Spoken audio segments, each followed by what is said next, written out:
RDC TV. O Rio Grande se conecta aqui.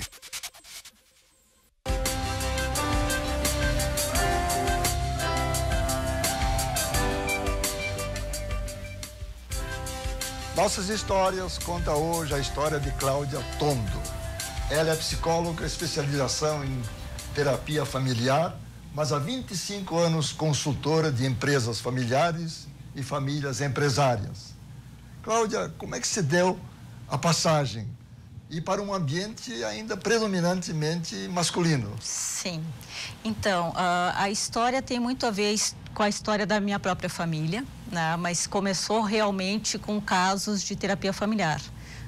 Especialmente um caso foi uma pessoa que era uma pessoa de 43 anos, deprimido e só falava na empresa da família.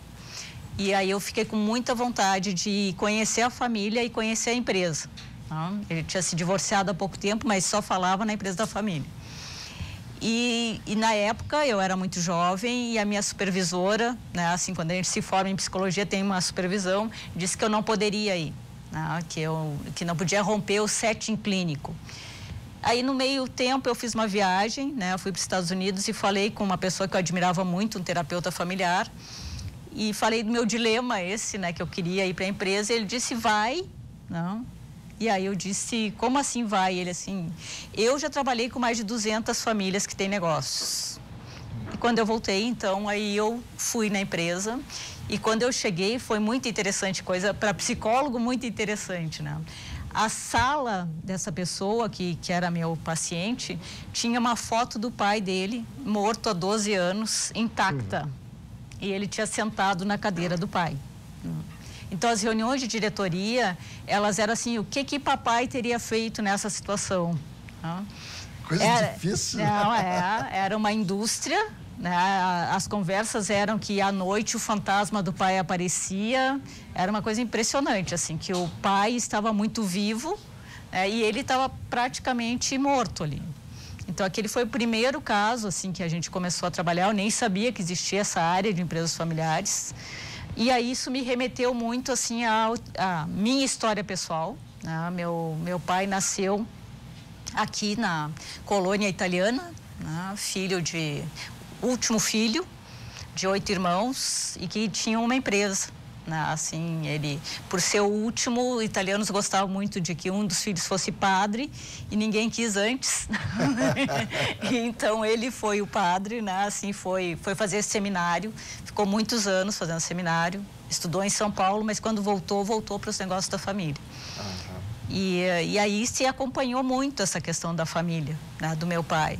E a minha mãe, que não era italiana, né? Então, de uma formação bastante diferente, todas essas questões, dilemas, conflitos. Né? Então, tu tivesse um ambiente familiar. Sim. E empresarial em casa, de alguma forma, né? Sim. Sim.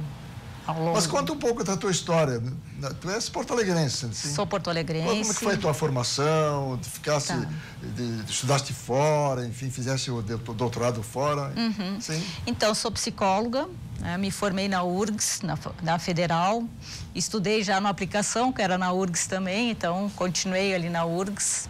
Depois começaram os primeiros mestrados em psicologia aqui, eu fiz a prova para o primeiro mestrado em psicologia, que aí era na PUC, e aí fui aprovada. Mestrado em quê? Em psicologia social e da personalidade. Foi o primeiro mestrado. Um pouco diferente do que depois seguiste. Isso. É que o que acontecia, né? Social e personalidade pegava tanto a questão grupo quanto a questão individual. Bom. Aí eu queria dar aula, eu achei que eu ia ser professora universitária. Até tem a história, enfim, da faculdade, vem daí também. E aí, depois do mestrado, comecei a dar aula, então, muito cedo, com 22, 23 anos, né, em uma faculdade. E aí, segui para o doutorado, e o doutorado já foi em empresas familiares. Aí, né, eles diziam que isso não era um assunto, que não fazia sentido estudar empresas familiares, mas aí foi que eu acabei indo para o doutorado no Canadá, né, e quando eu voltei, aí tinha virado um assunto. Quanto tempo ficaste no Canadá? Fiquei 2 semestres, né? A gente ficou 2 semestres e é o que a gente fala, a bolsa de doutorado sanduíche, né? E ficamos lá, então foi... É um tempo mais curto, né? É um tempo mais curto, não é todo o doutorado, né? É um período que se fica fora. Né? Mas, de qualquer maneira, depois tu fizesse a tua tese, não é? Sim, sim, a tese foi feita lá, né? E o meu orientador canadense aí veio para a defesa da tese aqui. Inclusive, tu publicaste, né, a tese, né? É isso, né? Esse livro é baseado, né, na tese. Ah, sim, obviamente que ele é adaptado, a linguagem é um pouco mais, digamos, acessível, né? Isso, e tem outras pessoas também, não sou só eu, né? Mas foi durante esse tempo fora também que eu acabei conhecendo o John Davis, né? Que é quem faz o prefácio, que é uma pessoa que foi muito importante na área de empresas familiares, coordenou essa área em Harvard durante um bom tempo, né? Então foi... importante. Vamos aproveitar, escreveste mais tarde um outro livro, né? Isso, esse foi o segundo, porque teve um cliente que nos falou que o primeiro estava bem legal, mas a letra era muito pequena e ele era muito teórico. Então, que era para escrever um livro prático com letras maiores. Aliás, vamos mostrar como as letras eram maiores, né? Então, realmente, as letras foram bem maiores, né? A gente está com um terceiro livro, né, que está sendo montado, tem que ter tempo para refinar e acabar ele, mas deve vir um terceiro agora. Bom, terminada a tese, aí começaste o trabalho efetivo ou não? Não, já tinha começado. Ah, sim. Já tinha começado. Quando eu saí daqui, eu ainda trabalhava um pouco com terapia familiar e um pouco com famílias empresárias. Naquela época não tinha nome esse trabalho. Não, era uma coisa assim que não existia. Hoje tem o nome governança, que nos ajudou muito, né? Mas naquela época era absolutamente por indicação, assim, tipo, vai lá, fala com a Cláudia, que ela gosta dessas coisas. Ou seja, não era reconhecida como uma profissão propriamente dita. É como uma especialização, não era reconhecido, né? Era algo... Mas aí, quando eu voltei, a gente fez algo que se chamou Instituto da Empresa Familiar. Aí eu fiquei só com famílias empresárias, né? Foi muito importante também porque eu tinha alguns clientes que me esperaram, né? Então eu pensei que eu ia que eu ia voltar, ia ficar muito tempo deslocada, enfim, mas não, né? Então isso foi muito importante. Aliás, tu fizeste distinção também na apresentação, empresas familiares e famílias empresárias. E tu te fixaste na segunda opção, isso, né? Conta um pouco a diferença dos... Então, empresas familiares é muito focado em gestão, né? Até o Paulo, que é meu irmão, sócio, ele tem toda uma formação em administração, né? Mestrado, enfim, em controladoria, finanças, né? Bastante forte nessa área. Então, se vocês se dividirem um pouco o trabalho, não? Se complementa. Se complementa. E tem uma terceira pessoa que trabalha com vocês? Tem uma terceira pessoa que é sócia, né? Que é psiquiatra, que é a Elaine, que é psiquiatra de formação, mas veio se apaixonando pela área, né? E a gente tem mais 3 pessoas que se trabalha bastante também em parceria, né? E que a gente gosta muito de trabalhar com eles. Então, realmente é uma pequena equipe, né? Fora a nossa secretária, que está há 20 anos com a gente também. Então, é realmente uma pequena equipe bastante especializada. Cláudia, desses 25 anos, qual é uma das diferenças principais que tu notaste de evolução positiva nesta área? É positivo ou não, né? Sim. Acho que o que mais... a evolução naturalmente é positiva, né? De alguma forma, né? O que mais mudou, acho que foi a relação dos pais empresários com as suas filhas. Porque antes, né, há 25 anos atrás, era muito comum que os pais chamassem os genros para trabalhar no negócio da família e não as mulheres. As mulheres ficaram no tanque, na cozinha, ficavam com os filhos, né, em casa. E não eram muito mais do tanque da cozinha essas, né? Mas eram realmente, assim, pessoas dedicadas, né, basicamente à família, que também é uma coisa extremamente importante. E hoje, na família empresária, a gente trabalha muito com isso, com a governança familiar, né, que seria o conselho de família, conselho de sócios. Mas o que aconteceu foi que a grande maioria das famílias teve algum caso, pelo menos, de separação. E com isso mexeu muito, né, nessa noção, assim, de quem é a família, né, quem continua na família. Então, hoje os pais sabem que eles precisam educar as suas filhas, né? Nem que seja para não trabalhar na gestão, assim como os filhos homens, mas para serem sócios. O fato de familiares serem da direção de uma empresa, isso é positivo? Como é que você vê isso hoje, tecnicamente? Então, eu sou apaixonada por família e negócios, né? Então, assim, eu realmente penso que a alma, né, de um negócio está muito associada ao seu dono. Né?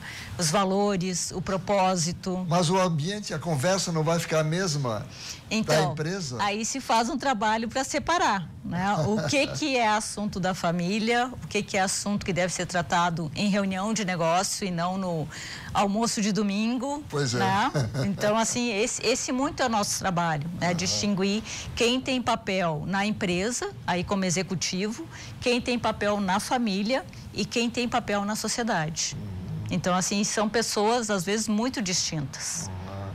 Que situações, assim, mais difíceis tu tens encontrado ao longo desses 25 anos, tivesse que administrar, Sim. quer dizer, eventualmente se solucionar, ajudar a resolver? Com certeza, né? O nosso trabalho é muito emocionante, né? Eu brinco que eu não preciso muito ir no cinema, né? Que a gente vive muitas coisas... É do dia a dia. Muitas coisas muito interessantes. Mas, enfim, né? Acho que os trabalhos mais difíceis que a gente já viveu são quando os pais não conseguem enxergar que um filho não está numa posição possível, ou seja, que ele não consegue dar conta do negócio, de ser um presidente ou um vice-presidente, enfim, de ser topo na hierarquia. E isso é muito triste, assim, porque os pais muitas vezes não querem ver, né? Então, a gente já viveu algumas situações que inclusive a gente sofre bastante, né? Assim, para ir desvendando isso e a realidade vai mostrando. Inclusive, há um caso comum, que eu não vou citar o nome, né, de o pai que entregou a empresa para a filha e que depois voltou a recuperar, Sim, se é que sim. se pode falar em recuperar, mas voltou a ele de novo, ao pai, né? Isso é um pouco frequente, isso. Sim. Porque o que acontece, principalmente os fundadores, né, primeira geração, eles gostam muito da sua empresa. A empresa e eles, a gente brinca que CNPJ e CPF se confundem. Eles são muito próximos da empresa.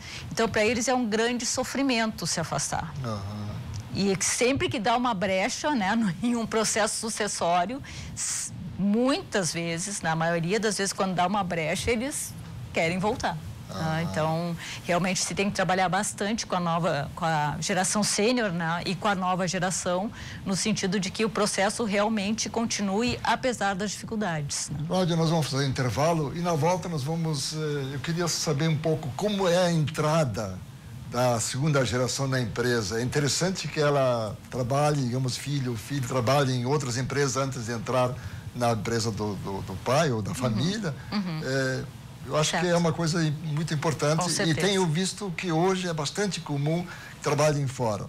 Nós vamos fazer o intervalo e na volta falamos sobre esse assunto e outros. Nós estamos conversando com Cláudia Tondo. Ela é psicóloga, especialização em terapia familiar, mas há 25 anos é consultora de empresas, melhor, de famílias empresárias, especializada nisso agora. Antes de nós continuarmos a nossa conversa, nós vamos mostrar algumas fotos da família da Cláudia, da consultora da família Cláudia, nossa convidada de hoje. A minha mãe. Pediram fotos, eu tirei umas fotos da parede de casa. Meu pai. Aí eu com os meus irmãos, né? Eu tô ali a primeira, o Paulo II, que é meu sócio, e meus pais e meus outros 2 irmãos. E aqui toda a família mais ampla aqui, né? Com essa foto recente. E aqui até cachorro, ó. Nós estamos conversando com a Cláudia e no intervalo eu tinha chamado um tema, ou seja, como é a entrada, como é a melhor entrada dos filhos, ou enfim, da família, o resto da família na empresa, ela entra já na hierarquia, ou ela começa por baixo? Ela faz alguma experiência fora ou não? Então, a gente tem que cuidar bastante a questão da entrada, e muitas vezes a gente faz regras muito claras e explícitas sobre isso, porque o que a gente quer é continuidade.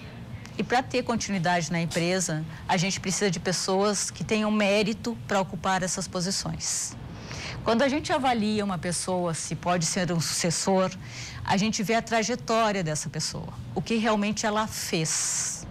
Não o que ela quer fazer, o que ela acha que vai fazer, o que ela gostaria de ter feito, mas o que ela fez. Sim.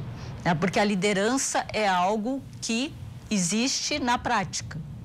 A liderança não é algo assim que um dia vai vir. O líder, ele se exerce na prática, no dia a dia.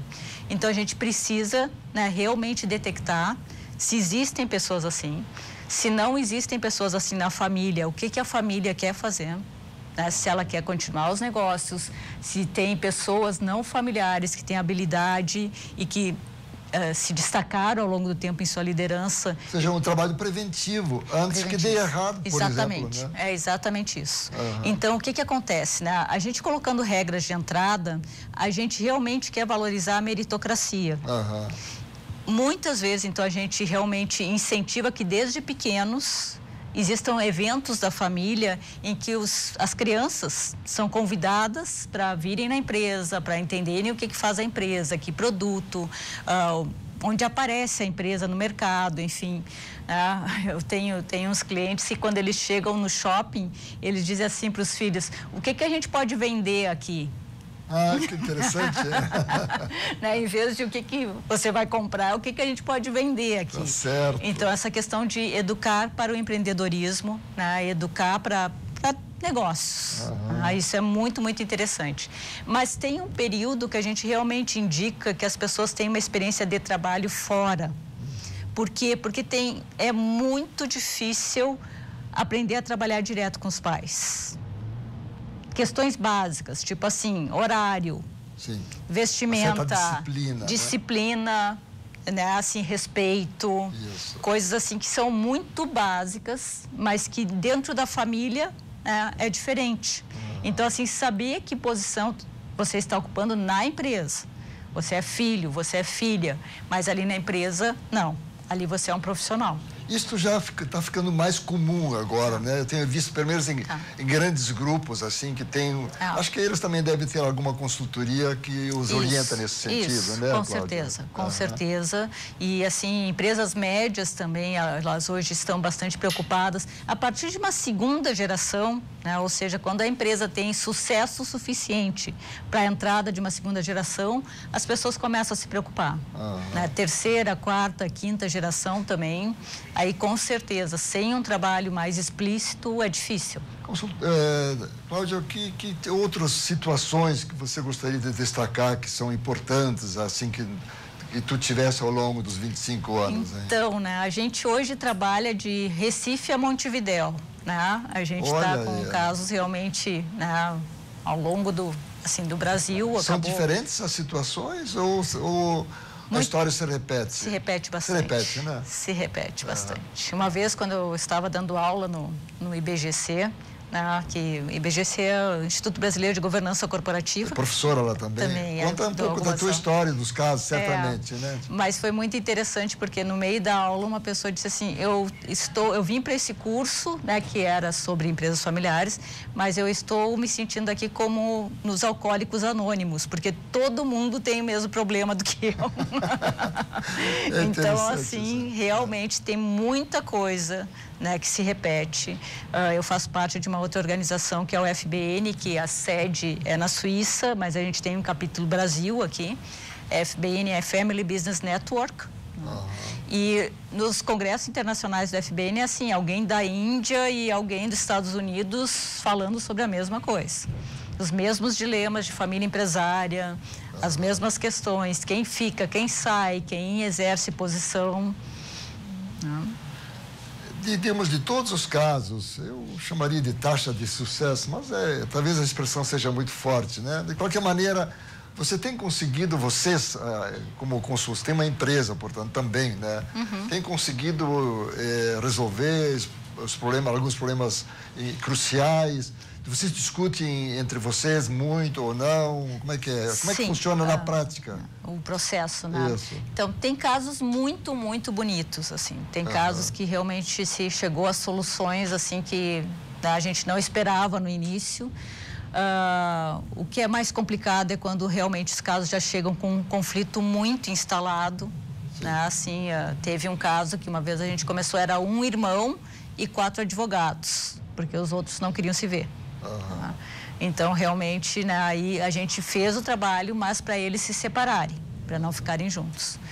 Mas tem casos, assim, realmente muito bonitos. Tem um caso que a gente trabalhou em Pernambuco, que acho que mostra um pouco, né, do que pode ser feito. Era uma família reconstituída, ou seja, 4 filhos de um lado e 3 do outro.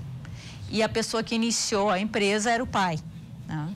E quando a gente chegou, tinha uma série de questões assim... Tinha o mesmo pai? Não. O pai tinha 4 filhos. Sim. E a que se tornou a mãe tinha suas 3 filhas então e eles se juntaram. Mais 7 mais filhos. Difícil ainda. Ficaram 7 filhos de um casal reconstituído. Isso. E então, o que aconteceu? Eles tinham muito uma questão, os filhos, assim, de quem investiu mais na empresa. Né? Quem foi meu pai, foi a minha mãe, né? Enfim, que eles começaram a chamar também de mãe. E o que aconteceu foi que ao longo do processo eles chegaram a uma fórmula que eles fizeram um dos primeiros processos que a gente sabe no Brasil disso, de uma dupla adoção. Ou seja, a mãe adotou os filhos do pai e o pai adotou os filhos da mãe. Olha aí. E com isso eles ficaram iguais em termos de propriedade. E a partir disso, a cola entre esses filhos foi uma coisa impressionante. Assim, eles já tinham um trabalho, eles estão casados há mais de 30 anos, esse casal, mas eles realmente hoje eles são uma empresa que todo mundo vai ouvir falar neles, porque é um case de sucesso.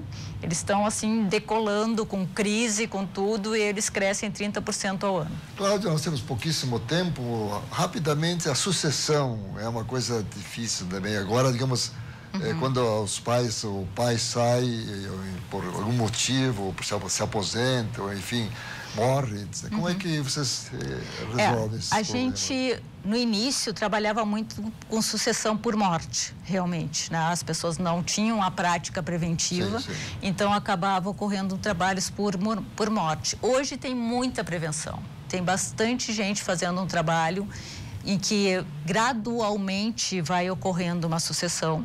A sucessão precisa ser vista como algo assim, é uma empresa de sucesso, por isso que está tendo sucessão.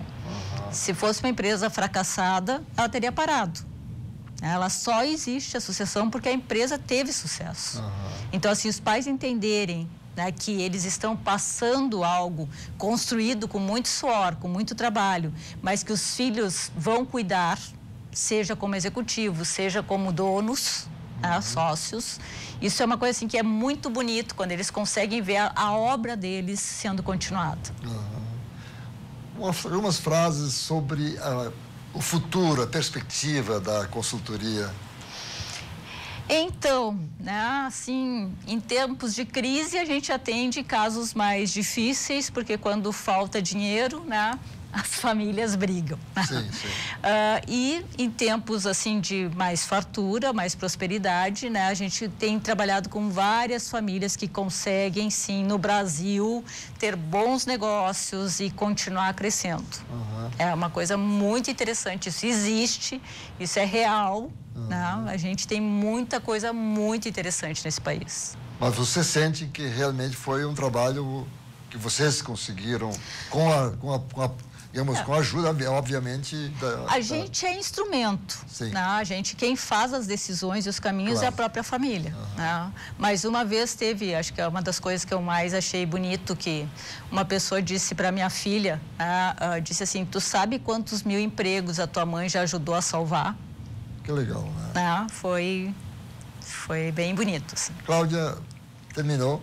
Nós agradecemos a tua presença aqui. Eu que agradeço. Certamente deu dicas muito importantes para os telespectadores, especialmente para quem tem empresa e uma empresa familiar que são uma grande maioria, não só no Rio Grande do Sul, mas também no Brasil. No mundo. No mundo. E de modo especial nós queremos agradecer a audiência desse programa e convidando os telespectadores para o próximo, que é o Rio Grande em Movimento. Muito obrigado.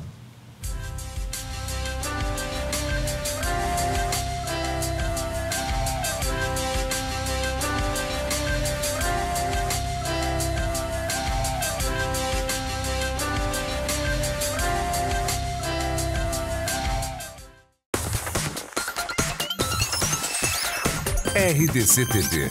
O Rio Grande se conecta aqui.